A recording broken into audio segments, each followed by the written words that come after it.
Salut Bissom. Pour ce deuxième épisode de la série spéciale Malgré nous, nous allons aborder aujourd'hui une spécificité historique de l'Alsace et de la Moselle. En effet, comme beaucoup d'autres choses, on ne vous le raconte pas à l'école de la République jacobine, mais ce qui est arrivé à l'Alsace-Moselle durant la Seconde Guerre mondiale n'a rien à voir avec ce qui est arrivé au reste de la France.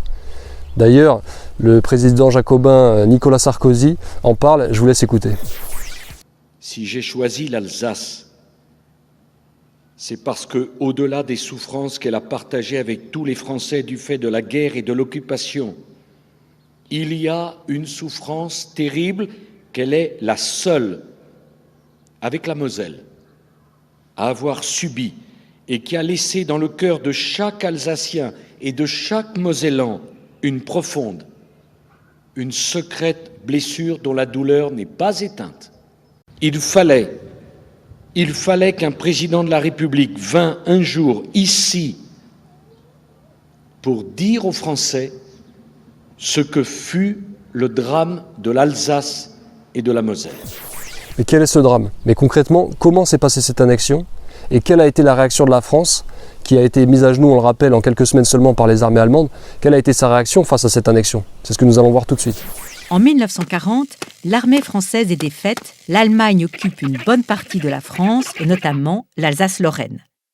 Fin 1940, le régime nazi va plus loin et annexe carrément ces deux régions, les voici allemandes. Aucun traité de paix ne stipulait une cession de territoire de la France à l'Allemagne. Ce qui fait que cette annexion a été totalement illégale du point de vue juridique. L'annexion, c'est pas du tout l'occupation de la France. Déjà, dès juillet 1940, il y a le rétablissement de la frontière de 1871. Une frontière non légale. C'est pour ça qu'on parle d'annexion de fait à l'inverse de ce qui s'est passé en 71, on va parler d'annexion de droit. C'est-à-dire qu'il y avait des douaniers allemands et de l'autre côté, il n'y avait pas de douaniers français parce qu'elle n'était pas reconnue, cette frontière. Au vu de la situation en Alsace-Moselle, le gouvernement de Vichy a émis des protestations auprès de la commission d'armistice à Wiesbaden. Ces protestations sont restées lettres mortes. Vichy était, je ne dis pas consentant, mais a été totalement presque absent du problème. Les Alsaciens ont eu l'impression qu'ils étaient abandonnés par la France. À présent, regardons ensemble comment les Alsaciens mosellans eux-mêmes ont réagi face à ce tremblement de terre qu'a été l'annexion.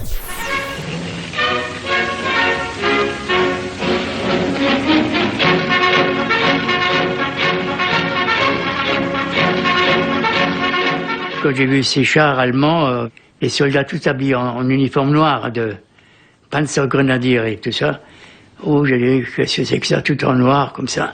C'était... On ne peut pas s'expliquer. C'était pas peur, mais c'était un choc comme ça. Jusqu'en 1942, les annexés, ils essayent de s'en sortir le moins mal possible. Il y a 1% de la population qui est avec les nazis, 1% de la population qui fait de la résistance vraiment active, et puis la majorité des gens, ils essayent de s'en sortir le moins mal possible. Tout le monde était attristé de cette plaisance, mais on ne pouvait rien dire et il fallait surtout pas le faire remarquer. Du coup, l'Allemagne annexe de facto l'Alsace-Moselle, donc ça fait une ligne seulement dans un livre d'histoire, mais dans la vraie vie, dans la vie réelle, comment est-ce que ça va impacter? Comment est-ce que concrètement les gens vont le ressentir? Parce que je ne sais pas si vous vous rendez compte, mais c'est juste incroyable ce qui se produit. Vous avez un bouleversement sans précédent. Les systèmes politiques, économiques, les services publics, les institutions, quelles qu'elles soient, tout vole en éclats et tout est remplacé par une nouvelle administration, par de nouveaux services, par une nouvelle organisation politique, et c'est ce que nous allons voir tout de suite. Pour superviser cette annexion et commander ces régions, Hitler nomme à leur tête des Gauleiter, des gouverneurs. Robert Wagner en Alsace et Joseph Bürkel en Moselle. Les nazis ont ensuite mis en place la poste allemande, l'administration allemande, le droit allemand. Tout ce qui avait une tonalité française a été effacé.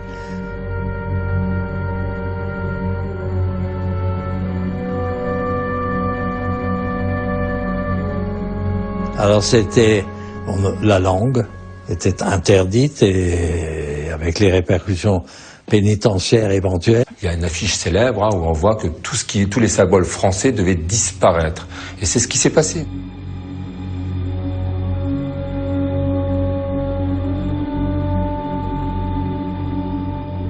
Ils ont interdit le béret basque. J'en ai usé 4 comme ça. On n'avait plus le droit de porter le béret.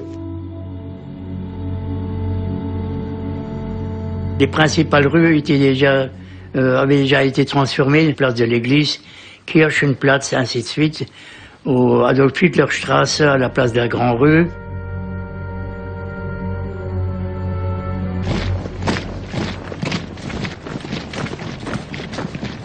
Il y a aussi une nazification, puisque la dimension politique du national-socialisme est évidemment très présente.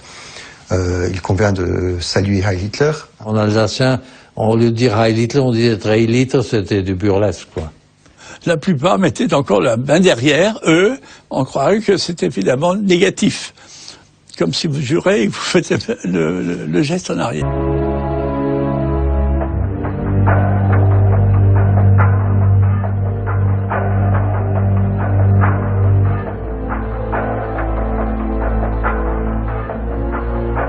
La croix gammée est omniprésente, le parti nazi est omniprésent, les organisations nationales socialistes le sont aussi. Il est chaudement recommandé d'y adhérer, ce que font beaucoup de gens pour être tranquilles. À présent, intéressons-nous à la manière dont les autorités nazies vont percevoir les Alsaciens-Mosellans. Pour Wagner, les Alsaciens ont du sang allemand. Il suffit donc de les rééduquer afin d'effacer 20 ans de présence française. Pour Bürkel, tous les Lorrains ne sont pas germanisables. Il va donc en expulser près de 100 000, notamment dans le centre de la France, dont la totalité d'un village de Moselle, Charly, qui se trouve déplacé dans le Limousin.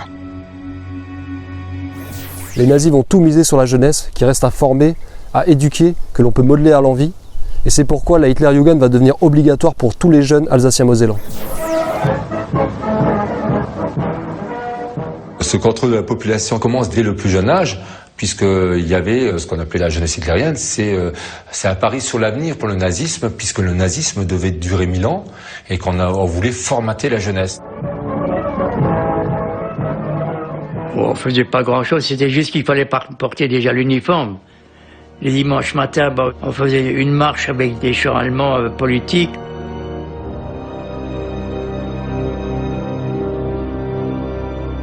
Là où j'étais, c'était pas du tout organisé ou mal organisé, on faisait des imbéciles. On n'y allait pas d'abord, souvent, puis après, quand il y a la menace qui venait, on y allait une fois, on faisait des idiots, alors c'était... Quand j'étais dans la Hitlerjugend, ils me reprochaient de ne pas venir régulièrement aux réunions, alors moi j'ai répondu, et puis comme il était un peu violent, moi je l'ai agressé aussi, et puis après on en est venu aux mains. Mais heureusement qu'il n'était pas en uniforme, parce que sinon je partais dans un camp de concentration. Mais comme les nazis n'ont pas fait les choses à moitié, dès que vous avez dépassé l'âge pour être dans la Hitlerjugend, vous êtes affecté automatiquement au RAD, le Reichsarbeitsdienst, le service du travail obligatoire du Reich. Donc après la jeunesse hitlérienne, à partir de 1941, les femmes comme les hommes ont dû aller au Reichsarbeitsdienst, le service du travail du Reich.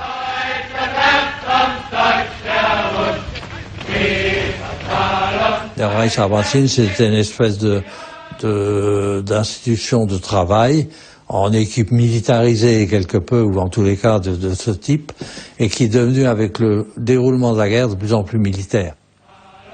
On nous a donné nos uniformes. Je dirais qu'il y avait des yeux qui étaient humides. C'était dur. Enfiler ce machin-là avec le brassard, vous voyez ce que ça veut dire? Moi qui n'avais jamais mis un uniforme. Et c'est aussi une préparation paramilitaire dans la mesure où on peut leur apprendre à tirer aussi au fusil, mais sinon le fusil en général est remplacé par la bêche, puisque c'était officiellement un service du travail. Très belle bêche, je me demande tout ce qu'ils en ont fait après, parce que c'était un bel outil. Mais ils ne servaient pas comme outil, ils servaient comme armes, c'est-à-dire des démonstrations de militaires, paramilitaires. Les jeunes, au cours de ce service au RAD, ont dû prêter serment de fidélité au Reich, au Führer. Ça, c'est un événement qui est important pour ces jeunes. Le serment au Führer. Alors, qu'est-ce qu'on fait? à un moment, on est venu à dire, on suit le cirque, hein, sans résistance. Mais on ne prononce pas. Et on avait un petit filou avec nous qui a dit, faites pas les cons, si vos lèvres ne bougent pas, ils verront que vous ne parlez pas. Vous pourrez bouger vos lèvres, vous pouvez dire n'importe quel mot qui vous plaît, mais pourvu que vos lèvres bougent. Ça a très bien marché. Mais ce que vous n'entendrez pas généralement dans les productions qui traitent du sujet des malgré nous, c'est qu'une partie des Alsaciens mosellans n'étaient pas forcément opposés, voire même se sont laissés séduire par les idées du national-socialisme. Et c'est ce que nous allons voir tout de suite. Dans les villages, on savait qui était susceptible éventuellement de dénonciation. Il y avait les mouchards. Ils n'étaient pas nombreux, mais ça m'a coûté une journée de Gestapo. Parce que j'ai dit que les westerns américains étaient mieux que les westerns allemands. Puis quelques petites phrases comme ça. La guerre éclate et comme beaucoup d'Alsaciens, Lucien et sa famille se réfugient dans le sud-ouest du pays. Mais sous le gouvernement de Pétain, beaucoup d'entre eux quittent la France de Vichy pour revenir chez eux. Le jeune homme décide alors de retrouver ses camarades communistes, mais quand il rentre en Alsace, tout a changé et Strasbourg vit dans l'ombre des drapeaux nazis. J'ai désavoué ce qui se passait des fois, parce que je voyais pas mal de gens qui faisaient le salut hitlérien en sortant du train. Voilà. Pour moi, c'était quelque chose de catastrophique. Voilà. Je ne comprenais plus le monde. Je dis, voilà, ce sont des drôles de Français là qui viennent là. Voilà. Et malheureusement, ça s'est vu pendant l'occupation, qu'il y a eu beaucoup de nos compatriotes qui ont suivi le régime nazi. Ce dernier témoignage est très important car il est nécessaire aujourd'hui de dépolitiser l'histoire, de la dépassionner et d'essayer de s'en tenir aux faits un maximum. Comment est-ce qu'on peut expliquer l'engouement de certains Alsaciens mosellans pour les idées du national-socialisme, pour la regermanisation de l'Alsace?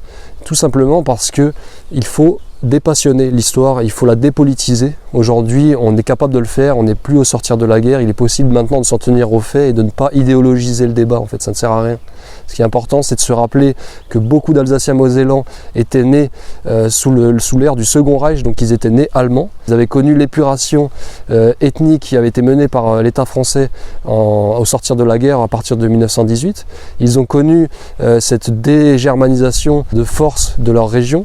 Ils ont eu tous ces traumatismes-là qui, agglomérés, peuvent laisser comprendre l'état d'esprit dans lequel ils ont pu percevoir les Allemands qui arrivaient. Ils n'avaient pas forcément tout de suite perçu que les Allemands de 40 étaient différents de ceux qu'ils avaient connus et qu'ils avaient quittés en 1918. Donc déjà, il faut rappeler ça. Il faut rappeler que les gens ont découvert les chambres à gaz, tout ce qui a été épuration ethnique, génocide. Toutes ces choses-là ont été découvertes après-guerre, après 1945. Il est donc nécessaire de recontextualiser les choses. Il y a toujours eu en Alsace un débat éternel entre les pro-français et les pro-allemands, sachant que ce qui rassemble tous les Alsaciens, c'est d'être pro-Alsace. Les Alsaciens sont Alsaciens avant tout. Puis, généralement, il y a des discussions sur est-ce qu'on est plus proche de l'État français ou est-ce qu'on est plus proche de l'État allemand. Il est donc normal, tenant compte de l'aspect culturel, de l'aspect linguistique, de l'aspect identitaire, de l'aspect historique de notre région, qu'une partie de la population a trouvé légitime et était éventuellement favorable, mais en tout cas ne s'est pas opposée à l'arrivée des troupes allemandes en Alsace, puisque ces gens-là, encore une fois, étaient nés allemands. Ils étaient nés allemands, ils avaient connu cette période, cet âge d'or de l'Alsace sous le Second Reich, et ils ne savaient pas encore que l'expérience qu'ils allaient vivre avec les nazis allait être radicalement différente de l'expérience qui avait été vécue au sein du Second Reich. Donc j'espère que cet épisode vous aura plu. Si vous voulez m'encourager, mettez un petit pouce j'aime et abonnez-vous à la chaîne et je vous dis à très bientôt. Bis bol.